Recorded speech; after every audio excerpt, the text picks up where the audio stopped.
Hello అందరికీ welcome back to one more mini vlog. ఈ vlog వచ్చేసి నిన్న నైట్‌దండి. కానీ ఫస్ట్ టైం నేను చేసిన ఎగ్ బిర్యానీ ఫ్లాప్ అయింది. చాలాసార్లు నేను చికెన్ బిర్యానీ చేశాను, ఎగ్ బిర్యానీ చేశాను కానీ ఫస్ట్ టైం ఫ్లాప్ అయింది. ఫ్లాప్ అంటే అడుగు మొత్తం మాడిపోయింది. అంటే గ్రేవీ అంతా మాడిపోయింది. అంటే చికెన్ బిర్యానీ మనం రైస్ వేసిన తర్వాత చాలాసేపు ఉంచుతాం కదా మీడియం సిమ్‌లో పెట్టి. సేమ్ ఇట్లనే ఇది కూడా అట్లనే ఉంటుంది అని చెప్పి నేను పెడితే మొత్తం గ్రేవీ అంతా మాడిపోయింది. కానీ రైస్ ఫ్లేవర్ అయితే మంచిగానే ఉండే. కానీ మస్తు బాధ అనిపించింది. అసలు నైట్ అంతా చాలా బాధ అనిపించింది. పిల్లలు ఎంతో ఇష్టంగా అడిగితే ఇట్లా జరిగింది ఏంటా అని.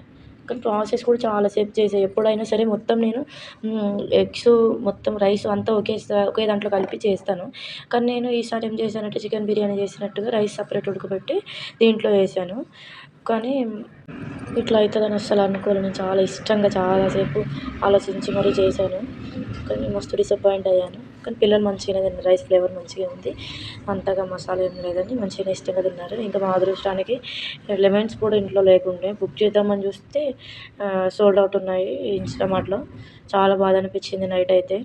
అంతేలే, అన్నీ మనం అనుకున్నట్టు అవ్వవు కదా. కొన్నిసార్లు ఇట్లాంటివి జరుగుతూనే ఉంటాయి. కానీ ఎప్పుడు ఫ్లాప్ అవ్వలేదు. ఫస్ట్ టైం జరిగింది అసలు. చూసారా ఎట్లుందో. మా బిర్యానీ చూస్తే మీకేమనిపించిందో కామెంట్ చేయండి. కానీ బ్యాడ్గా పెట్టకండి. Thank you for watching.